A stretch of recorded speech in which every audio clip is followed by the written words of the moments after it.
दिवस बीड जिल्ह्यासाठी ऐतिहासिक ठरला।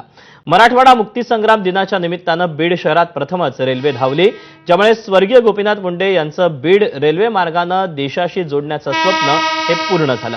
या स्वप्नपूर्तीमुळे केवळ बीडकरांमध्येच नव्हे तर संपूर्ण मराठवाड्यात उत्साहाचं वातावरण आहे।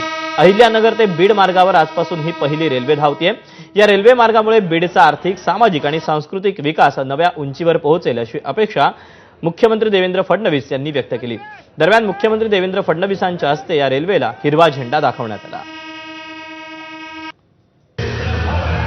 मला सांगताना आनंद वाटतो, शिंदे साहेबांच्या नेतृत्वात पुन्हा आपलं सरकार आलं।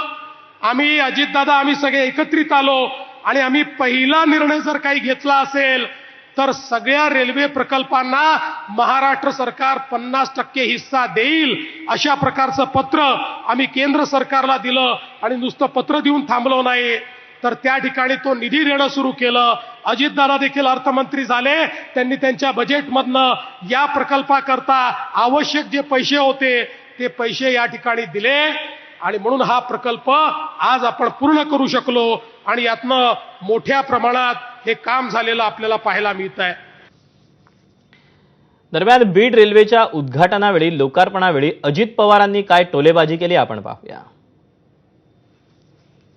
चांगल्या अधिकाऱ्यांनी काम करा, चांगल्याच्या पाठीशी मुख्यमंत्री आम्ही सगळेजण उभे राहू। चांगलं काम करताना तुमच्यावर कुणी राजकीय दबाव आणला तरी तुमच्या पाठीशी आम्ही उभं राहू। पण आता आपण मागं फिरायचं नाही, मागं वळून बघायचं नाही। आता बीड जिल्ह्याचा सर्वांगीण विकास हेच ध्येय घेऊन आपण पुढे जायचं। दिलेला पैसा हा सत्कारणी लागला पाहिजे। पैसा हा चुकीच्या पद्धतीनं खर्च झाला तर तुम्ही सत्ताधारी पक्षाचे कार्यकर्ते असाल, विरोधी पक्षाचे कार्यकर्ते असाल, अधिकारी कुणी असाल तर त्या अधिकाऱ्यांची गय केली जाणार नाही। कशा करता समाजामध्ये ते निर्माण करतात। अरे आपण सगळे माणूस आहेत, माणुसकी दाखवा। शेवटी आमच्या राज्याला, महायुती सरकारला सर्व जाती धर्माला न्याय द्यायचा। आम्ही जातीचं, पातीचं, नात्याचं, गोत्याचं राजकारण करायला आलेलो नाहीये। आम्ही समाजाचं भलं करायला आलेलो नाही। देशाचे पंतप्रधान आमच्या पाठीशी आहे, केंद्र सरकार आमच्या पाठीशी आहे, राज्याचे मुख्यमंत्री सतत त्या ठिकाणी काम करतायत।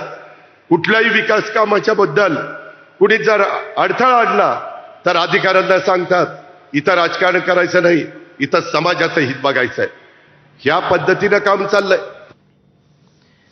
तर पंकजा मुंडेंनी भाषणावेळी काय नेमकं म्हटलंय आपण पाहूया।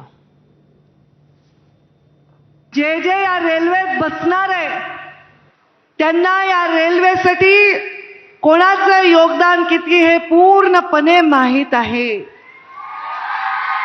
मी श्रेयाच्या विषयामध्ये जाणार नाही, कारण मी या जिल्ह्याची पालकमंत्री म्हणून 5 वर्ष काम केलं असलं तरी अखेरच्या श्वासापर्यंत या जिल्ह्याचे पालक म्हणूनच या जिल्ह्याची भूमिका बजावणार आहे।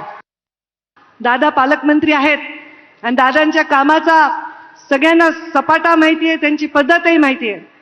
दादांनी तर आज सकाळी 6 वाजताच उद्घाटन केलं म्हणे। हो दादा, तुम्ही बीड जिल्ह्यामध्ये दर आठवड्याला या सगळ्यांना सकाळी लवकर उठायची सवय लागून जाईल। 6 वाजताच हॉस्पिटलचं उद्घाटन केलं। पण दादा थोडं थोडं मी पण तुमच्यासारखं केलं। 7 वाजताच मी आज पूरग्रस्तांसाठीचा दौरा केला।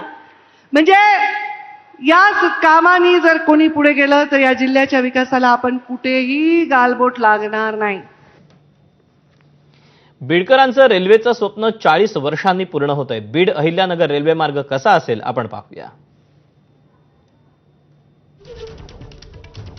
एकूण 261 पैकी 166 किलोमीटरचा हा लोह मार्ग पूर्ण झाला आहे।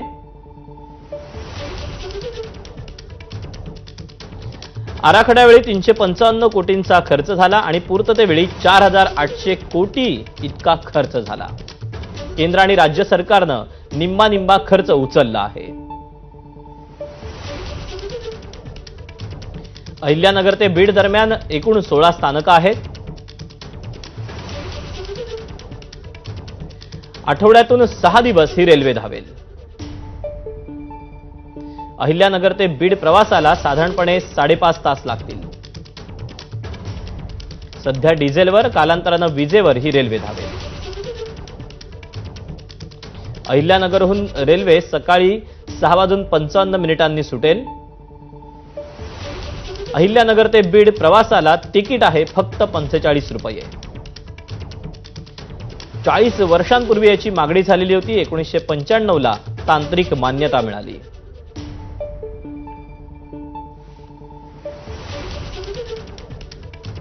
मराठा